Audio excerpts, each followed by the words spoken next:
Hi, friends. It is your host, Caitlin, with Goodish and Growing Chats.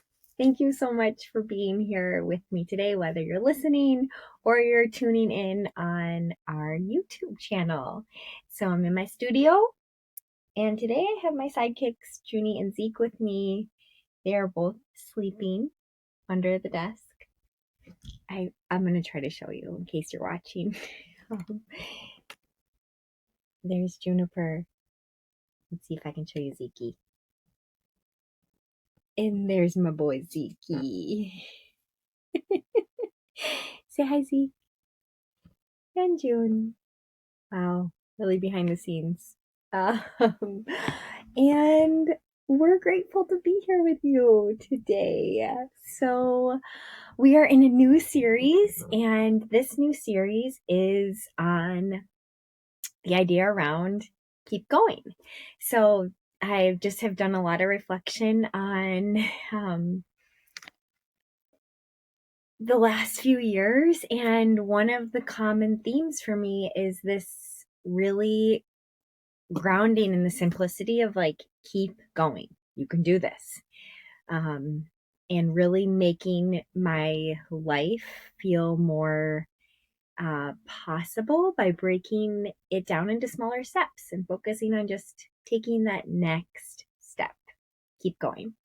So, first episode in this series, we just talked through the different kind of initial ways I was building some momentum and continue to do so to keep going, whether that's in regards to your business, your professional life, in a sense, your personal life, whatever it is, we're here to talk about this idea around keep going.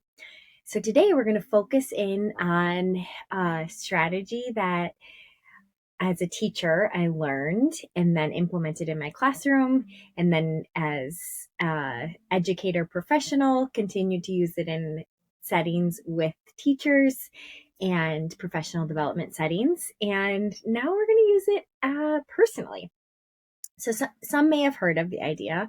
It's called, you can say it in a few different ways, but ultimately stop, start, continue.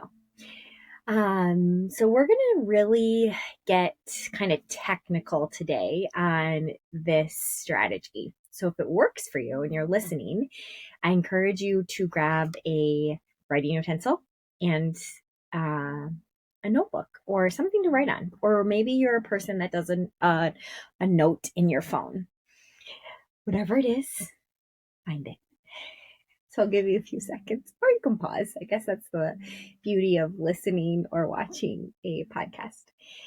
And we're going to think through some ways in which we feel stuck, and we need to continue to build momentum around this idea of keep going. We need to take the next best step for us. So I'm going to share personally how I've leveraged this strategy. And based on time, I might go into two. But as it's looking right now, I think I'll just go into one. Trying to keep these under 15 minutes, digestible for us. So let's just jump right in. Stop, start, continue. As I've shared before, I have been in the midst of some tricky waters in life, my personal life, navigating a separation from my partner. So last year, when that was unfolding and I was starting over, I guess really is not necessarily starting over, but just starting somewhere as me, as just Caitlin, I had to take a look at what was happening in my life and what I was doing that was working and what wasn't. And this was an effort to take the next best step, because at that time, if anyone is going through that, you know that it's really challenging to think about what the next hour looks like, what the next day looks like, next week, next month, next year. And I had to just pull it back to think through, okay, what are some foundational steps I can take here that are going to support me in the next best thing? I need to keep going. So some things that I worked through right away that I needed to stop. I focused on that first, like what's not working for me, what's currently not serving me in a healthy way that I need to get rid of. I need to stop doing these things right now. And one of those things was social media. So I had to stop social media altogether. It was not something that I could leverage and use at that time in a healthful way. It really sent me down some spirals, just kind of scrolling others' feeds of their highlights and their best moments. And while I wanted to like feel great about those for those people, it just wasn't healthy for me. So I had to just get rid of it. I had to delete. Thankfully, I'm only really active on social media in regards to Instagram. I've never been on TikTok. So I only had to get rid of Instagram, and I deleted the app, and I just set some real mindful parameters around like if I would pull up my Safari to like log into Instagram. Thankfully, I didn't know my password, so kind of prevented me in that way. But it just gave me those few seconds to think through like, all right, why am I getting on here and how am I going to feel during and after? So I stopped it completely. And it really was a blessing. I'm still working through getting more active on there again. And my relationship with Instagram or social media in general. So that was a hard stop for me, social media.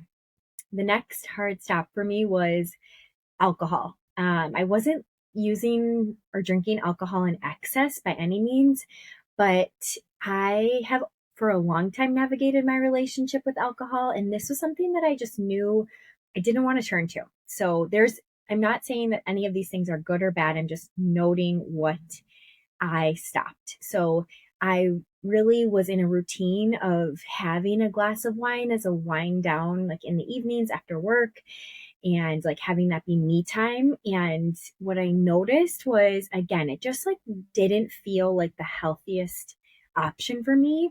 And I knew I needed to prioritize my health at that time. So I stopped it altogether. I just stopped buying wine. So then I didn't have wine in my home. So then I wasn't having a glass of wine when I got home from work to wind down. And two other things that I stopped doing after and throughout the beginning of my separation. For the third being, I stopped, which was really hard. I stopped scrolling my camera roll. Casey Musgraves has a song that I listen to a lot. I listened to her entire album during that time a lot. Most recent one, I should say, that's about her divorce. But I stopped scrolling my camera roll. She has a song literally called Camera Roll. And I didn't delete the photos because I wasn't ready. And I'm glad I didn't. But I found myself like putting myself in the wallows of sorrow by choice.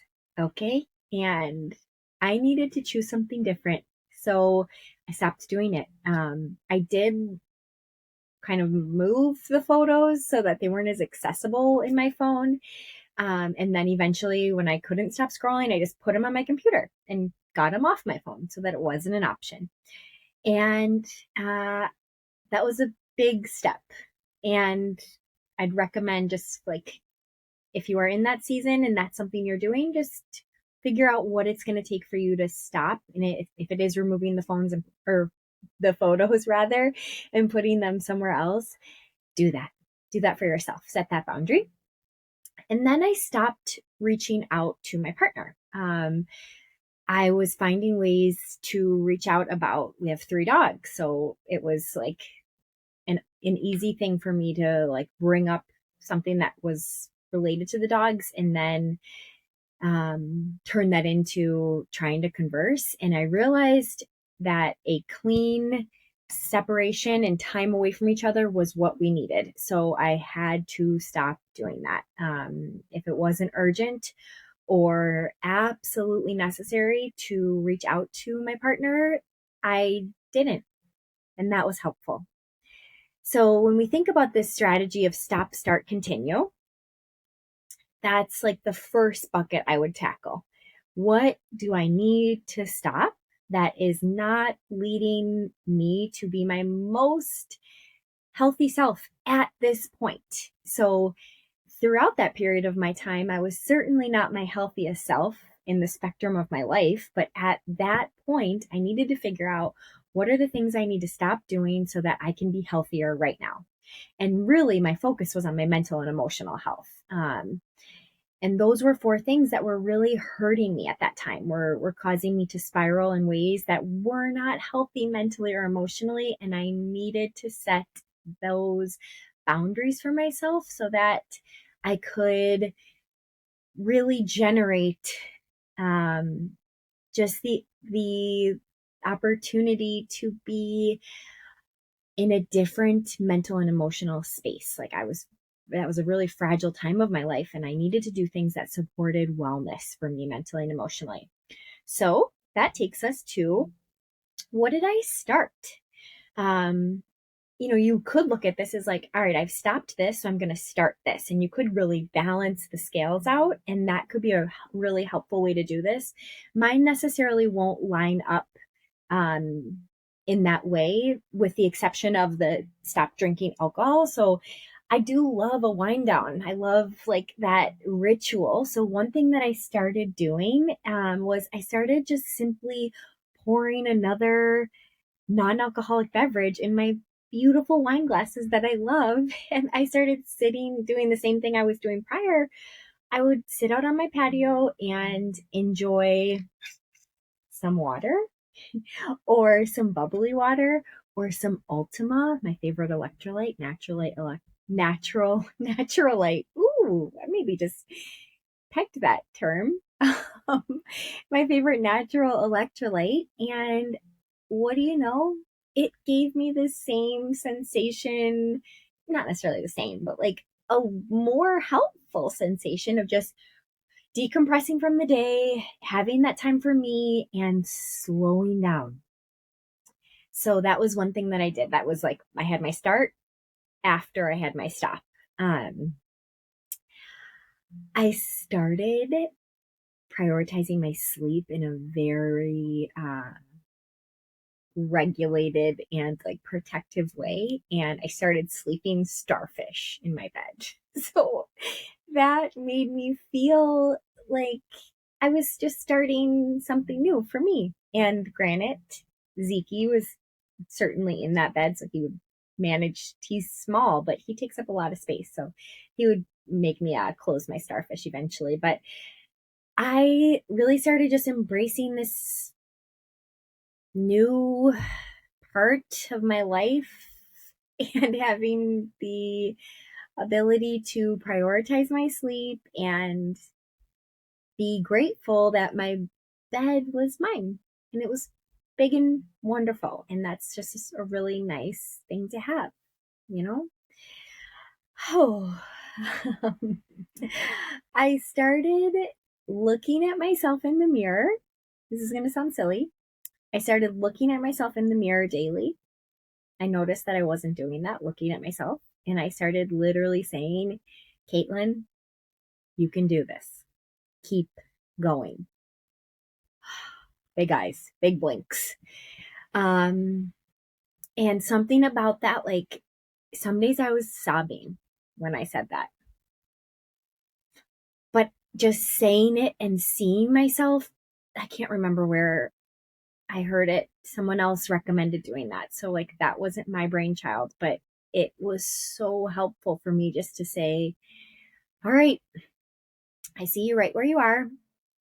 You can do this. You can keep going.